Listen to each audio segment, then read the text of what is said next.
নমস্কার বন্ধুরা, কেসি কিচেনে সবাইকে স্বাগত। আজ আমি নিয়ে এসেছি ঝিঙের একটা দুর্দান্ত স্বাদের রেসিপি। চলো দেখে নিই আমি কিভাবে বানাচ্ছি। দেখো, আমি কিছু 3-4টে ঝিঙে নিয়ে এইভাবে লম্বা করে কেটেছি।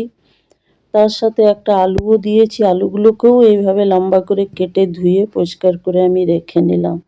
তারপরে এদিকে একটা কড়াই চড়িয়ে তার মধ্যে সর্ষের তেল দিয়ে একটা শুকনো লঙ্কা দিলাম। 1 চামচ আমি কালো জিরে ফোড়ন দিয়ে তারপর ওই যে আলুগুলো কেটে রেখেছি সেগুলো আমি তেলের মধ্যে দিয়ে দেবো। ততক্ষণে এইদিকে ভাজা হতে থাক, আমি এইদিকে দেখিয়ে দিই। দেখো, আমি এইখানে বড় চামচের 4-5 চামচ আমি মুগ ডাল ভিজিয়ে রেখেছি। সেই মুগ ডালটা আমি 1 ঘন্টা আগে ভিজিয়ে, দেখো কত সুন্দর ভিজে গেছে আর সহজে ভেঙেও যাচ্ছে। এইটাকে আমি একটা মিক্সির জারের মধ্যে দিয়ে পেস্ট করে নেব। এই ধরনের তরকারি কিন্তু ঝিঙের তরকারি 1 চামচ মুগ ডাল বাটা দিয়ে কি দুর্দান্ত স্বাদের তরকারি হয়, তোমরা না বানিয়ে খেলে বুঝতে পারবে না। আমার মতো করে একদিন তোমরা ট্রাই করে দেখো, ভীষণ ভালো লাগবে ভাত বা রুটি পরোটা সব জিনিসের সাথে। তারপরে দেখো, ওইদিকে মুগ ডালটা আমি বেটে নিলাম, বেটে একটা বাটিতে উঠিয়েছি। মিক্সির জারের মধ্যেই আমি 1 চামচের মতো মুগ ডাল বাটা রেখে দিয়েছি। এইবার তার মধ্যে আমি কিছুটা আদা দিয়ে দিলাম, একটা টমেটো দিয়ে দেবো, আর কয়েকটা একটু ঝালের জন্য আমি কাঁচা লঙ্কা দেবো। তোমরা নিজেদের ঝাল বুঝে লঙ্কাটা দিও। তারপরে ওইদিকে মশলাটা আমি পেস্ট করে রেখে নিলাম। রেখে নেবার পরে দেখো, ফিরে এসে আলুগুলো আরেকবার আমি নেড়ে ছেড়ে দিলাম। নেড়ে চেড়ে দেওয়ার পর ওই যে মশলাটা আমি করে রেখেছি টমেটো, আদা বা লঙ্কা, মুগ ডাল বাটা দিয়ে, ওই মশলাটা আমি আলুর মধ্যে দিয়ে দিলাম। তোমরা তো নানা রকমভাবে ঝিঙের তরকারি খেয়ে থাকো, একদিন আমার মতো 1 চামচ মুগ ডাল বাটা দিয়ে কত সুন্দর তরকারি হয়, আর খুব কম মশলাতেও এটা হয়ে যায়। তারপরে দেখো, এই মশলাটা দিয়ে আমি একটু কষে নেবো। ওরই মধ্যে আমি মিক্সির জারটা ধুয়ে একটু জলটা দিয়ে দিয়েছি। দিয়ে দেওয়ার পর পরিমাণ মতো নুন দিয়ে দিলাম, 1 চামচ হলুদ দিয়ে দিলাম, 1 চামচের মতো আমি ধনে গুঁড়ো দিয়ে দিলাম। এই তরকারিটা কিন্তু আমি ধনে গুঁড়ো দিয়েই করব, তাহলে কিন্তু খেতে ভীষণভাবে ভালো লাগে। তারপরে দেখো, ছোট চামচের 1 চামচের মতো আমি কাশ্মীরি লঙ্কার গুঁড়ো দিয়ে দিলাম। দিয়ে দেওয়ার পর এই মশলাটা কিন্তু বেশ খানিকক্ষণ ধরে, মোটামুটি 3-4 মিনিট ধরে কষে নিতে হবে, কেন কি এটাতে মুগ ডাল বাটা আছে। ভালো করে যদি না কষে নেওয়া হয় তাহলে মুগ ডাল বাটার যে একটা কাঁচা গন্ধ সেইটা তরকারির মধ্যে চলে আসবে। দেখো, এটাকে আমি মিনিট 3-4 ধরে খুব ভালো করে কষে নিচ্ছি।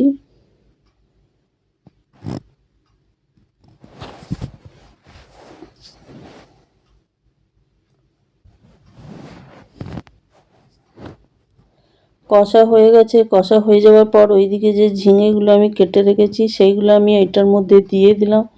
দিয়ে দেওয়ার পর এটাও আমি 1-2 মিনিট ধরে একটু কষে নেব।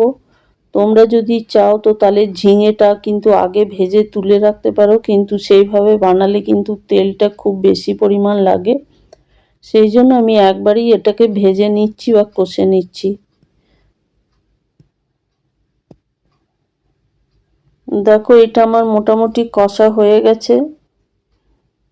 তবে এটা লো টু মিডিয়াম আঁচে ভেজে যেতে হবে, কেন কি এই ডাল বাটাটা ধরে গেলে তরকারির মধ্যে একটা পোড়া গন্ধ ভাব চলে আসবে।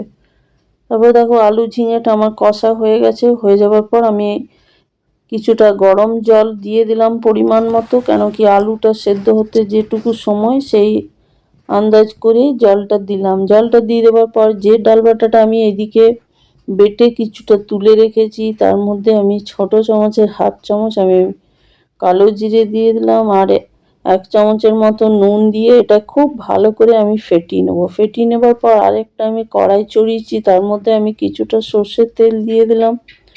সর্ষের তেলটা গরম হয়ে যাবার পরে দেখো, ওই ডাল বাটাটা দিয়ে আমি এগুলো বড়ি আকারে করে নেব।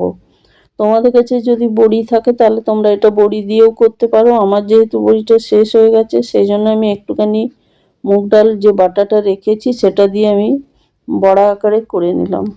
তবে বড়া দিয়ে করলেও খেতে ভীষণভাবে ভালো লাগে। তোমরাও একদিন এইভাবে বানিয়ে দেখো, আর দেখে আমাকে কমেন্ট করে জানিও যে এই ধরনের তরকারি তোমাদের কেমন লাগে। তারপরে দেখো, বড়াগুলো আমি খুব ভালো করে লাল করে ভেজে নিলাম। উল্টে পাল্টে ভালো করে বড়াগুলো, সমস্ত বড়াগুলো আমি ভেজে নেব।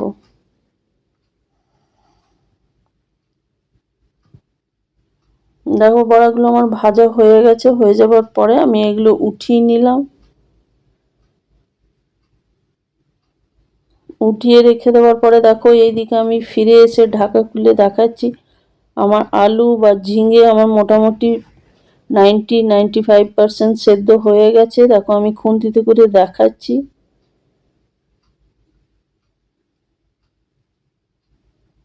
দেখো আলু বা ঝিঙে আমার হয়ে গেছে, মোটামুটি অনেকটাই সেদ্ধ হয়ে গেছে।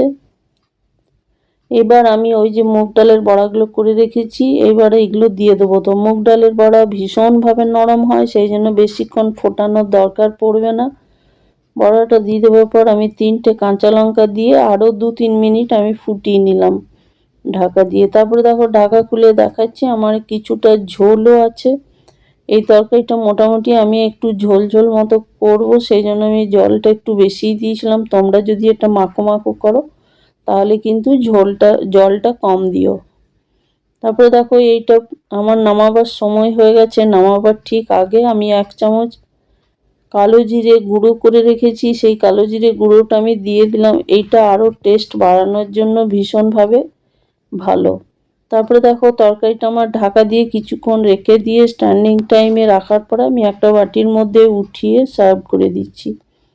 আমার রেসিপি যদি তোমাদের ভালো লেগে থাকে তো লাইক, শেয়ার ও কমেন্ট অতি অবশ্যই করে দিও।